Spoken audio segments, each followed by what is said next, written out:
Hello everybody, this is Skyflight44, aka Exact44, and today I'm playing more Ratchet and Clank Into the Nexus, and again, this is going to be my second part of me having to redo audio commentary. But, what the hell. I really do enjoy this game, so it's not bad for me having to rewatch the Raws. But, I have a couple of little things I kind of want to ask a couple of you. Mainly, I'm thinking that most of you actually watching this right now have actually played a Ratchet and Clank game before. Oh yeah, look at this. PS3, PS Vita. What the fuck's with that? There is no PS Vita version of this game. I wish there was. If there ever was, I would love to know about it, but that's not going to come true. Now, getting back to what I was gonna say, a lot of you have actually played a lot of you probably played one of the Ratchet and Clank games, at least one of them. If not, go and get your ass on the PS2 now. You need to play Going Commando and Up Your Arsenal. Those games are just absolutely a joy to play. But let's just think. What?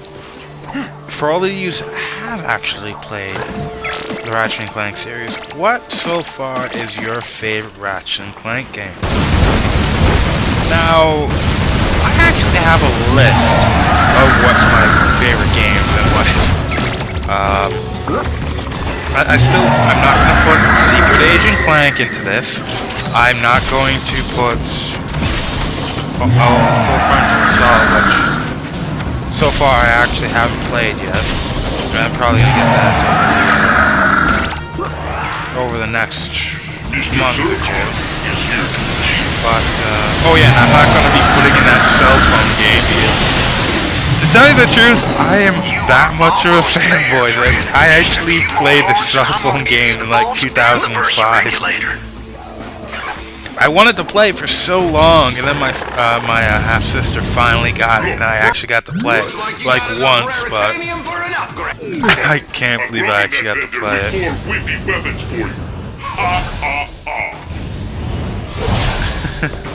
Oh, I love you too, Mr. Zircon. Actually, Mr. Zircon turns into Mr. Zircon family. It's actually pretty cool. Oh, you should see the wife. Holy shit, you should see the wife. But,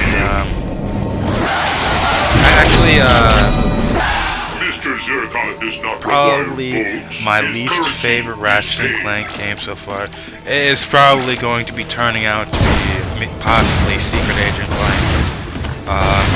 Or All for One. All for One is not that game. It's just sterile if you're playing it in person. Not first person. One player. I got confused for a second. But if you play that game without 3 other people, that game it's sterile. It looks cool. It actually looks fun to play with a couple of other people. And above all, the game actually looks really good, aesthetic-wise. Holy shit. Is it sterile if you're just playing as one person?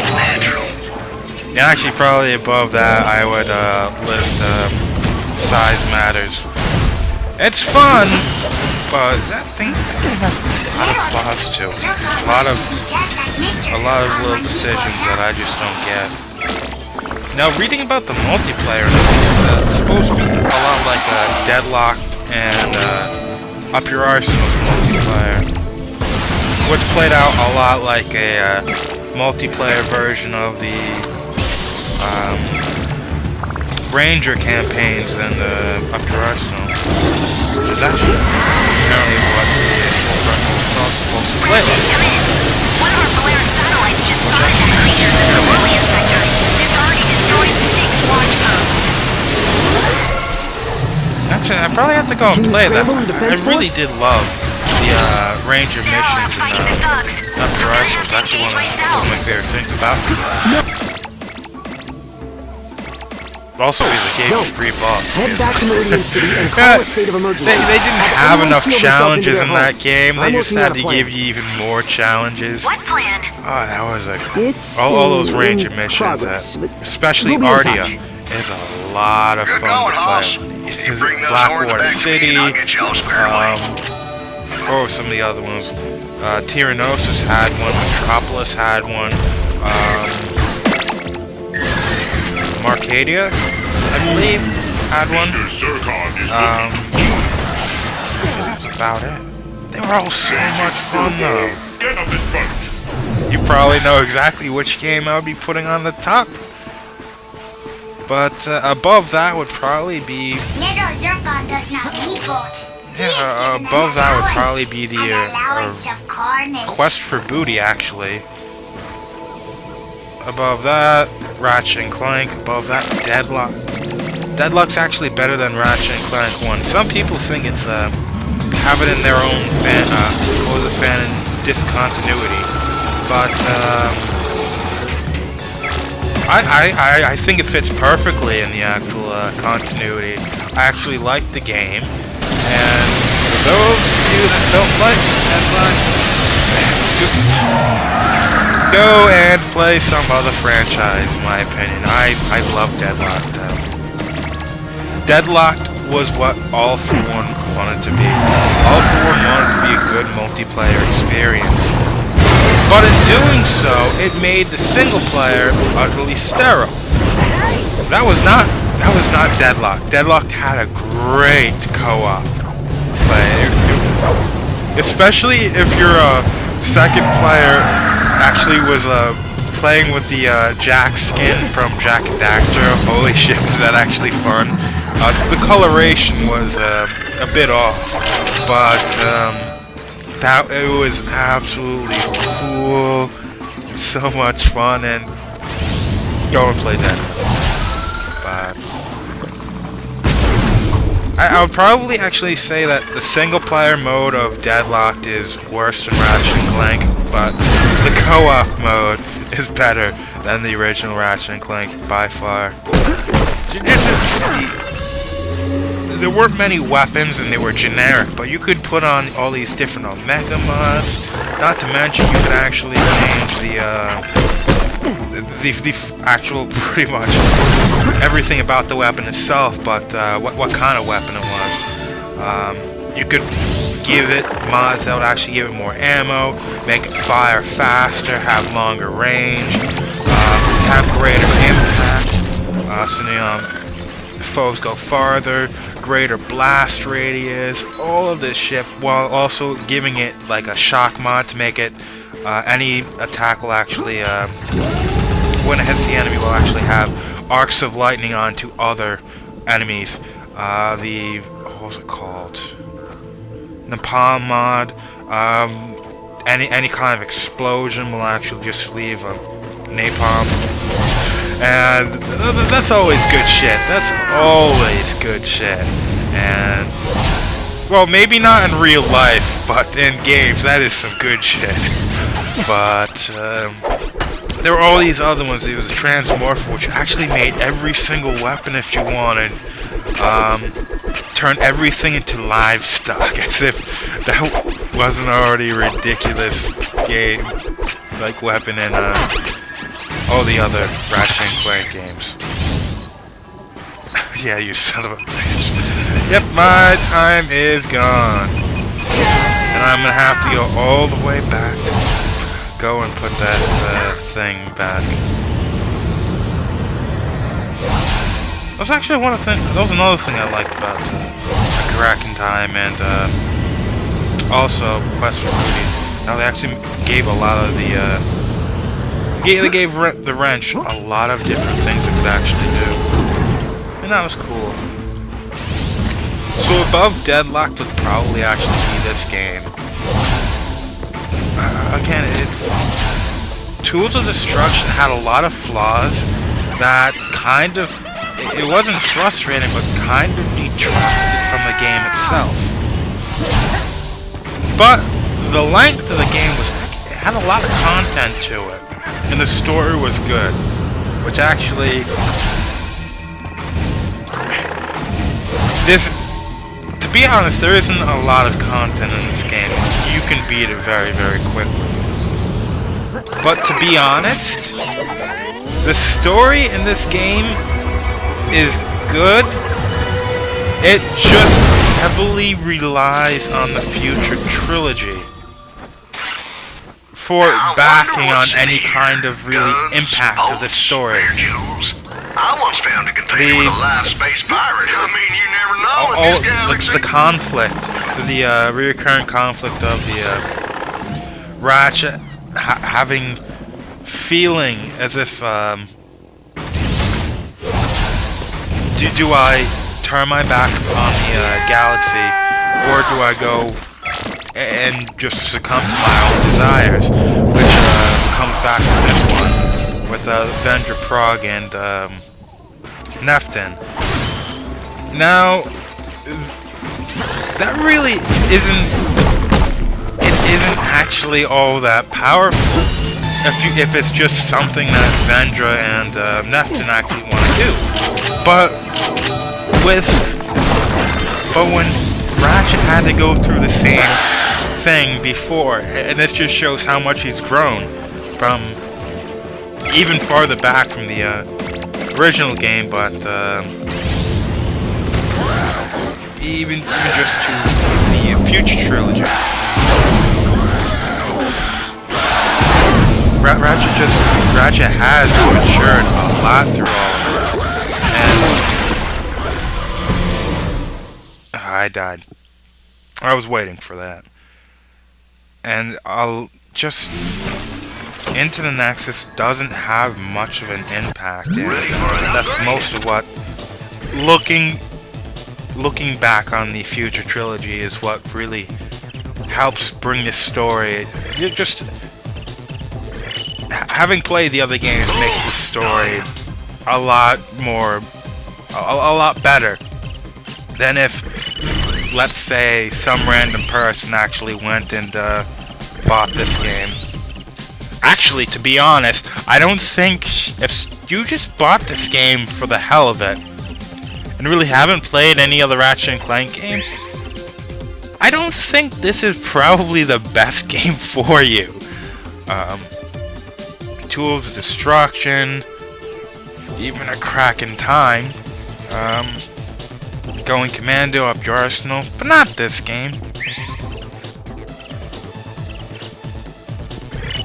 This game, again, I've been saying it so much in like the last couple of minutes, but this game does rely a lot on the previous games to really make any of this truly have any kind of impact.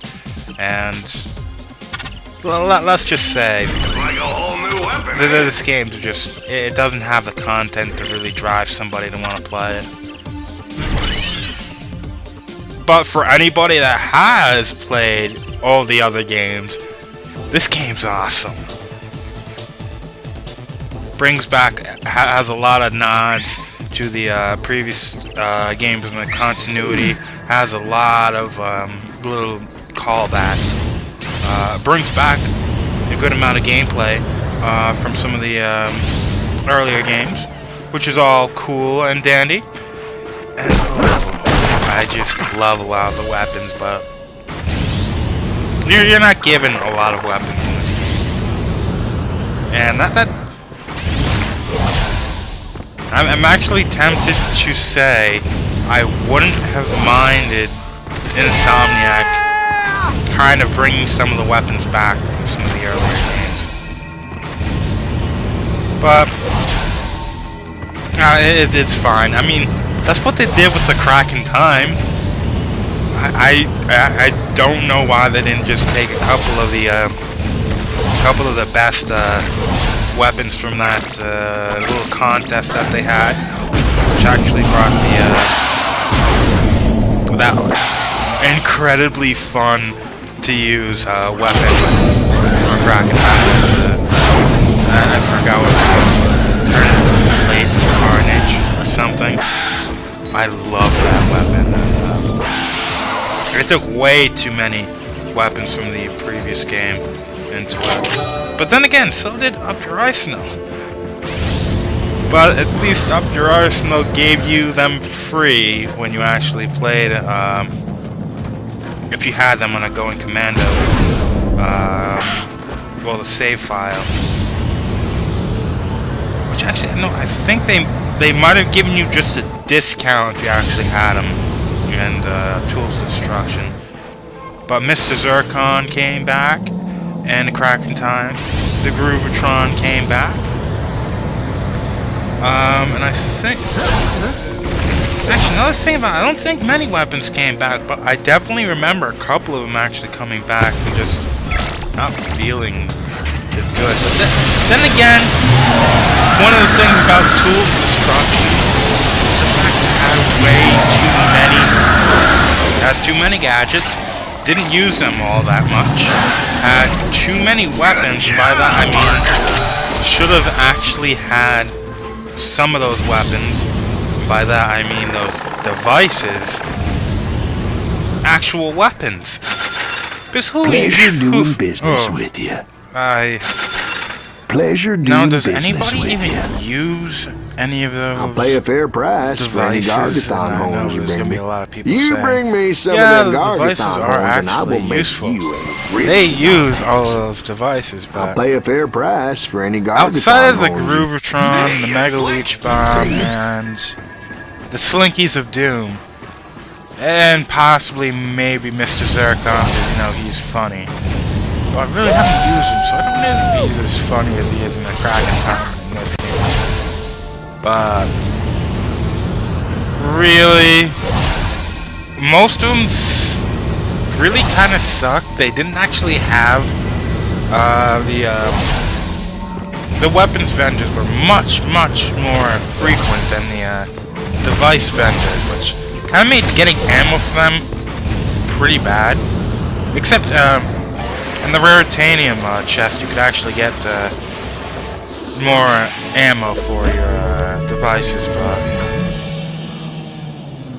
even then, that's still kind of infrequent, so they really weren't all that...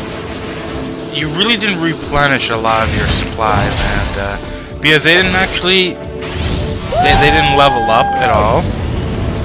You kind of rather played...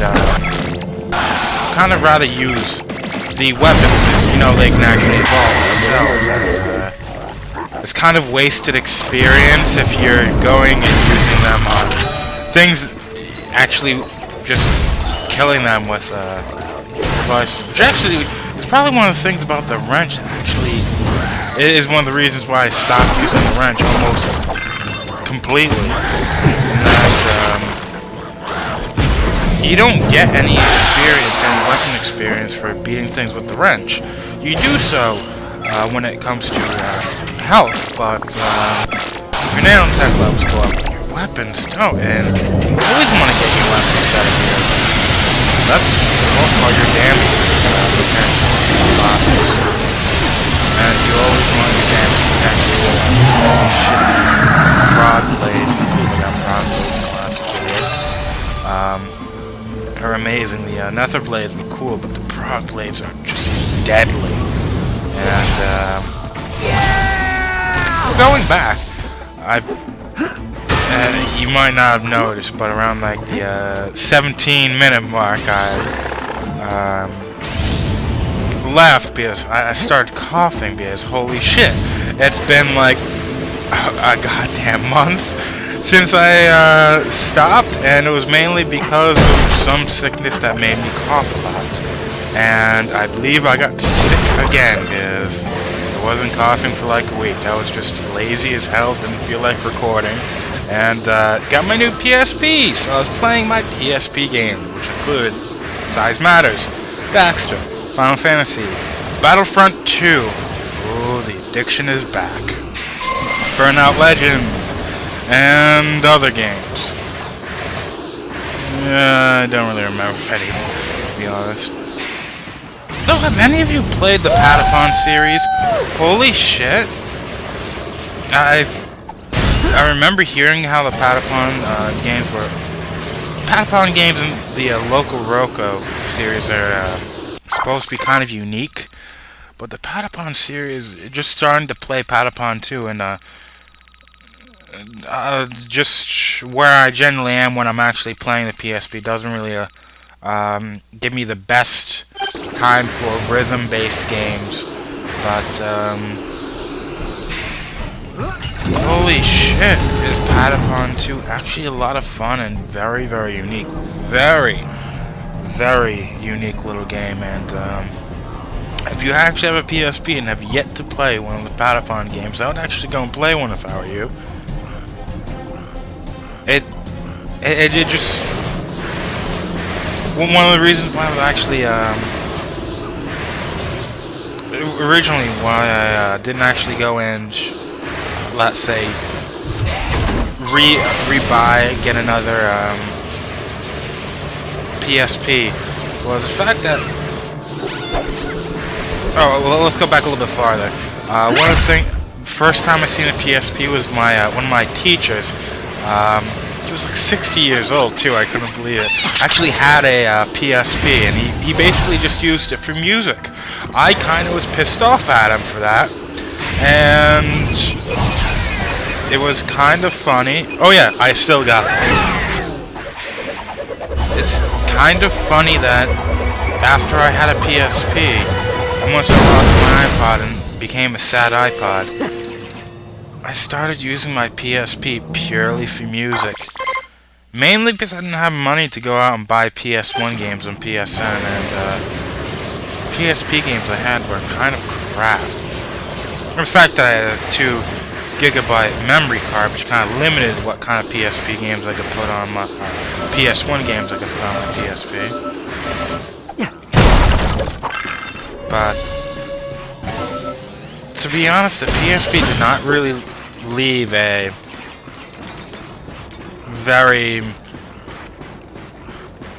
any real kind of impact on me. Though at the same time, the DS only barely made a impact on me. I don't play my DS. That's it. Looks like you got enough rep.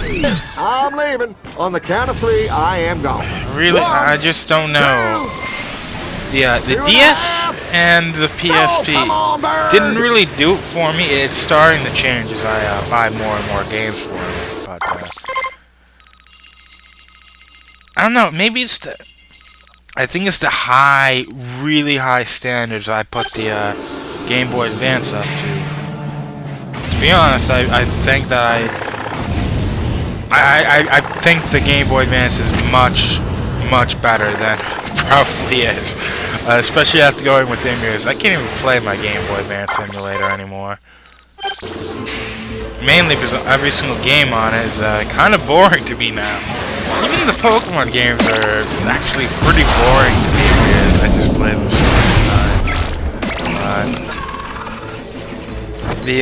The Game Boy Advance was always, and even now, is still the standard I put handheld games up to. And, I barely play handheld games anymore because the games just don't really get my attention anymore. Don't keep it either. And I don't know, it just... Size matters was one of the reasons why I wanted a PSP originally. It was the first game I wanted to get on a PSP. And it was one of the games I actually got on the PSP. When I first got it. I got Daxter before I got that game. Mainly because I had on the PS2 Well, you found another one. There ought to be 5 more left. But there's just... I don't know, it was a couple of things on the PSP. The PSP is the reason why I don't really care too much for the handheld gaming anymore. But... Damn. Really? Can somebody tell me some of the handheld games they absolutely love and can't stop playing? Because that's the thing. All in all, on a lot of my systems, the PS3, the 360s are definitely one of them. The Wii, everything. After the Game Boy Advance and the PS2, I really can't find a game that I can continuously play. Granted, Caveman to Cosmos is definitely one for PC, but after the PS2, I don't have a PlayStation 3 game I play all the time. I don't have a Wii game I play all the time. I don't have a DS game or a PSP game I can play all the time. Granted, I probably can play Battlefront 2 a lot, but who knows I might find one. It's just, back in the day, I mainly spent a lot of my time playing Pokemon Silver, all the Pokemon games, which I could continuously play. And if I wasn't playing one of them, I was on my PS2 and I was still playing Gran Turismo. I was playing Spyro series, Crash Bandicoot. I was playing the Ratchet and Clank series to death. And if I wasn't, I always had something to play, and I was generally always playing all the same games. But nowadays, I can't do that, and I always have to get more and more games. It doesn't have to be new games; it just has to be new to me. And it's kind of difficult for me to go back to any game, which is one of the reasons why Kraken Time and Tools of Destruction, I don't believe they're as good as Going Commando and Up Your Arsenal. They might be good, just as good, but the nostalgia is thick with those two games, and it's mainly because I played them so many times. And to be honest, just 2 more keys and we're in business.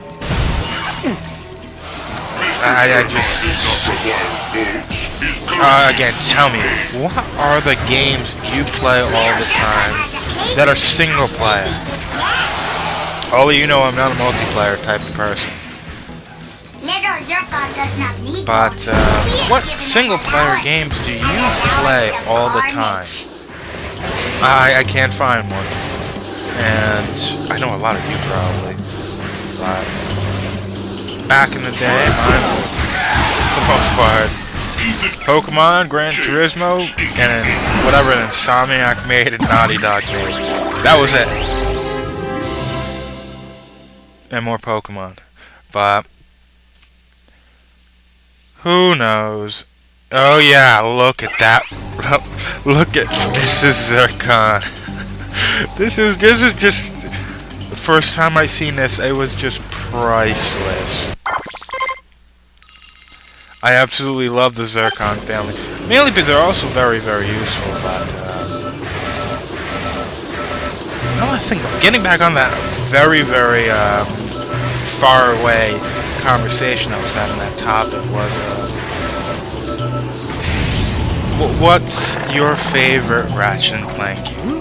And after this game, like I believe I said, Tools of Destruction comes after it, A Crack in Time's third place, Going Commando is the second best Ratchet and Clank game. The hardest thing was trying to figure out, is Going Commando better, or is Up Your Arsenal better? Mrs. Zircon finds this humorous. And to be honest, that was one of the most... That question was bugging me for months. Then I thought to myself, which game had better combat? Mainly because that's what I was... everything's great, but I really do like the combat in these games. And more than that, which game have I played more times in a row consecutively? And Going Commando I've played pretty much almost 3 times in a row. I pretty much got to I got to one of the later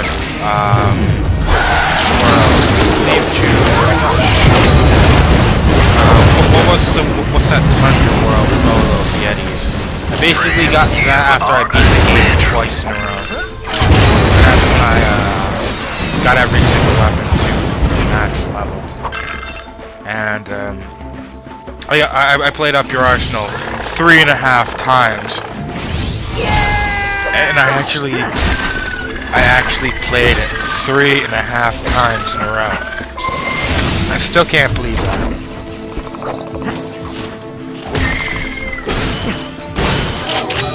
But tell me, what's your favorite Ratchet and Clank game? And also, what's one of your favorite games at the moment?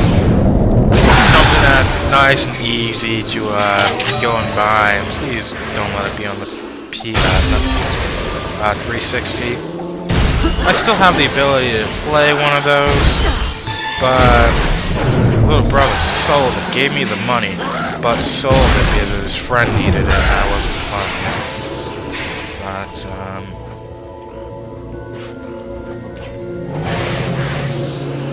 to be honest, I don't know, what are we going to be doing next?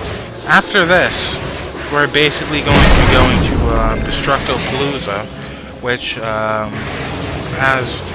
there's one last actual tournament we actually had to do. There was no 4th tournament. However, like I predicted, the next tournament, the first one was 4 challenges, the second was 5, the third one's actually 6 challenges, which actually it works out, as you probably can understand, or some of you might not understand, but I'm completely fine with the developers actually padding out a Ratchet and Clank game with these optional challenges. Because for the most part, I do them all every single time I play it. Well, at least all the arena challenges, the hover bike races, the skyboarding races, and size matters I'm never doing again. But whenever I go and record, I'm fine with them padding out a little bit these games with some of those challenges. It shouldn't be all that difficult. Just making a couple more challenges and oh yeah, that time I had no idea what happened that time, and trust me, I wasn't going to be getting lucky this time and actually getting that battery bot into that machine. Oh, trust me. Still can't believe I got that last one. It was right in the water, and it exploded in the water too. So cool. But I wonder what I can actually do with this game. Maybe I can find some speed running tricks or something. Oh yeah, that was another thing. You have to. You could actually throw them. You could actually throw them in midair before. I believe you might be able to throw them with the actual jetpack on, but you can't actually do that while you're actually on the when you're actually going to hover boots. So don't do what I did and actually make sure you're on the ground, or you're actually using the hover pack, whatever it's called, thruster pack. And with that, we have the last key. Good work, See ya, everybody.